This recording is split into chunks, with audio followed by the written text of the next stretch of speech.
For years, the most prestigious trophy in American sports was used to hold open a kitchen door in Dubuque, Iowa. Its owner didn't see it as a monument to greatness or as a symbol of a new era in athletics. To her, it was simply 25 pounds of cast bronze that had finally found a practical use. To the rest of the world, however, that statue, a football player in mid-stride with a stiff arm extended, is the very first Heisman Trophy ever awarded. The man who won it is a ghost of a different age.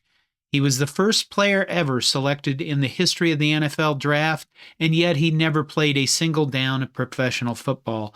He remains the only Heisman winner to have ever been tackled by a future president of the United States, leaving behind a physical scar that Gerald Ford would carry with him all the way into the Oval Office.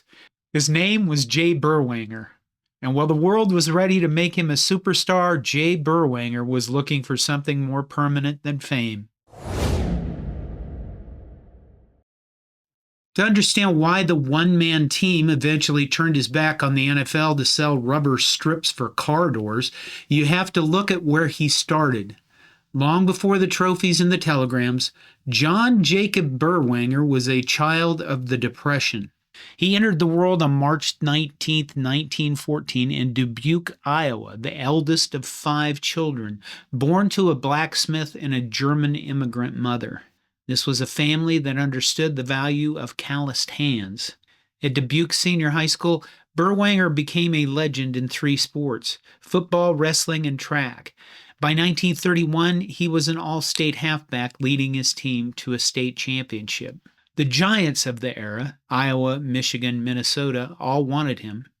But Berwanger's path was decided by a chance meeting with a family friend, a former Olympic runner from the University of Chicago. In an era when college football was becoming a massive commercial enterprise, Berwanger's reasoning for choosing Chicago was remarkably grounded. He told people he wanted to play football, but he wanted to do it at a school where he could balance it with what he called the education business. When he arrived on campus in 1932, according to the Chicago Tribune, he pulled up to his new fraternity house in the back of a cattle truck, smelling of hay and livestock. The elite world of the Big Ten was about to find out exactly what Iowa farm strength looked like. But Berwanger had arrived at the epicenter of the football world at the exact moment the ground was beginning to shift. To understand the tragedy of Jay Berwanger's college career, you have to know what was going on at the University of Chicago. Today, we think of it as an academic powerhouse, or honestly, we probably don't think of it at all. But for 40 years, the University of Chicago was the epicenter of college football. Their coach, Amos Alonzo Stagg, was the architect of the modern game. Under Stagg, the Maroons won 7 Big Ten titles. He was the man who gave us the huddle, the reverse, the lateral pass, and numbered jerseys. His teams were so dominant that they were nicknamed the Monsters of the Midway, a name that was later borrowed by the Chicago Bears because the original owners of the title had simply stopped winning. By the time Berwanger put on the maroon jersey in 1933, the program was in a death spiral. Stagg had been forced into retirement, leaving Chicago to coach Pacific on the West Coast. The university's new president, Robert Maynard Hutchins, was an academic purist who viewed big-time football as a distraction, or worse, a poison. Hutchins began stripping the athletic department of its resources. He once famously said that when he felt the urge to exercise, he would lie down until it went away. This was the environment Berwanger stepped into. He was a Ferrari being kept in a collapsing garage. His head coach, Clark Shaughnessy, was a brilliant strategist, but he was fighting a war without soldiers. While other Big Ten schools were perfecting the art of the athletic scholarship, Chicago was making it harder to get through the front door. In this atmosphere of decline, Jay Berwanger became something the sport had never seen, a one-man survival kit for a dying program. In the 1930s, Ironman football was the standard, but Berwanger took it to an extreme that seems impossible by today's standards. He was the team's leading rusher, their primary passer, and their best punter, a true triple threat. He returned every kickoff and punt, and on defense he played linebacker with a ferocity that left opponents reeling. When Chicago scored a touchdown, Berwanger was the one who kicked the extra point. During his sophomore season, he didn't miss a single minute of play in 5 straight Big Ten games. He had physicality. At 6'1" and 195 pounds, he was a giant for his era. The mask. Because his nose had been broken twice and never set correctly, he wore a primitive helmet with spring steel bars across his face. It looked like something out of a medieval dungeon, earning him the nickname the Man in the Iron Mask. He had vision. The legendary Red Grange said Berwanger had a faraway look, an uncanny ability to see a play developing 3 steps before anybody else. The most famous moment of his career, however, wasn't a touchdown. It happened in 1934 during a game against Michigan. Lining up across from Berwanger was a senior center named Gerald Ford. Ford was a tough, capable player, the Wolverines' MVP that year. On one particular play, Ford managed to get his arms around Berwanger, bringing the great runner down. In the collision, Berwanger's knee caught Ford just below the left eye. It was a clean hit, but a brutal one. The gash required stitches and left a permanent scar. 40 years later, as President of the United States, Ford would tell reporters that he thought of Jay Berwanger every single morning while he was shaving. It remains the only time in history a Heisman winner has left his mark on a sitting president. While Berwanger was leaving physical marks on future world leaders, the rest of the country was trying to figure out how to put a price tag on his talent. That process began with a simple telegram.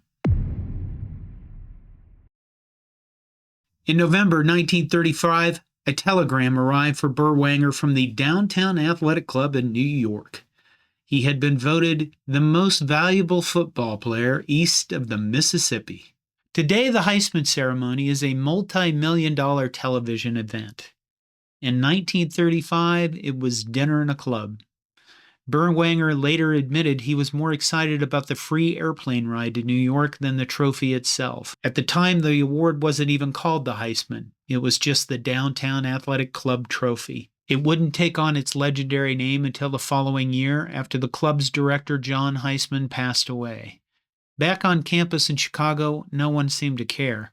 There were no parades. A few classmates congratulated him, but the university was already moving away from the vulgarity of football. Berwanger himself placed more value on the Chicago Tribune Silver Football, the Big Ten MVP award, because it had decades of history behind it. Then came the spring of 1936 and the birth of a new American institution, the NFL Draft. The league was struggling. Owners were tired of bidding wars that drove up salaries, so they created a system to control costs. The Philadelphia Eagles held the very first pick. They didn't hesitate. They took Jay Berwanger. But within hours, they realized they couldn't afford him. They traded his rights to the Chicago Bears. George Halas, the legendary Papa Bear, assumed that because Berwanger lived in Chicago and played for the University of Chicago, he would be desperate to stay in the city. Halas was wrong. The meeting between Jay Berwanger and George Halas took place in the lobby of a downtown hotel. It was a collision of 2 different philosophies of value. Halas was a pioneer who believed professional football was the future. Berwanger was a child of the Depression who saw football as a game and education as a career. When Halas asked what it would take to sign him, Berwanger didn't flinch. He asked for $25,000 over 2 years with a no-cut contract. In 1936, $25,000 was a fortune. The average NFL player was making about $100 a game. Halas looked at Berwanger's date, politely told them to have a nice evening, and walked away. He and Halas never agreed to a deal. History often remembers this as a failed negotiation, but for Berwanger, it was a logical exit. He had Olympic dreams in the decathlon, and professional football in the 30s was a brutal, low paying business of ill repute. He chose to preserve his amateur status and his health. He didn't make the Olympic team for the Berlin Games, but he didn't regret his decision. He didn't just walk away from George Halas and Chicago Bears. He walked toward a version of the American dream that didn't require a helmet. Jay Berwanger's life after football is perhaps the most impressive part of his story. He took a job as a foam rubber salesman, which doesn't sound very impressive, does it? He coached the freshman team at Chicago and even spent years as a high-level referee officiating the 1949 Rose Bowl. He never lost his competitive edge. He just shifted to rugby. He led the Chicago Rugby Club to a national championship in 1939, and in one match, he faced off against Joseph Kennedy Jr., the eldest of the Kennedy brothers. Years later, when Berwanger met President John F. Kennedy, they didn't talk about the Heisman or the NFL. They talked about the mud and the grit of the rugby pitch. Berwanger was a Navy flight instructor during World War II, and after the war, he founded Jay Berwanger Incorporated, manufacturing plastic and rubber strips for the automotive and farming industries. By the time he sold the company in 1992, it was grossing $30 million a year. The man who walked away from the NFL's first ever draft pick ended up far wealthier than almost any professional football player of his generation. And the Heisman Trophy? It eventually made its way from his aunt's kitchen door back to the University of Chicago, where it sits today in a glass case. Jay Berwanger died in 2002 at the age of 88. He outlived his stadium, he outlived his football program, and he outlived the era of the two-way player. He remains a singular figure, the first of many to win the Heisman, but perhaps the only one who understood that the game was never supposed to be the destination. Jay Berwanger made a choice that seems impossible to us today. He chose a quiet life of business over the fame of the NFL. But looking at his success, it's hard to say that he was wrong. I want to hear from you in the comments. If you were the first ever draft pick in 1936, would you have taken the gamble on the NFL, or would you have followed the blacksmith's son into the business world?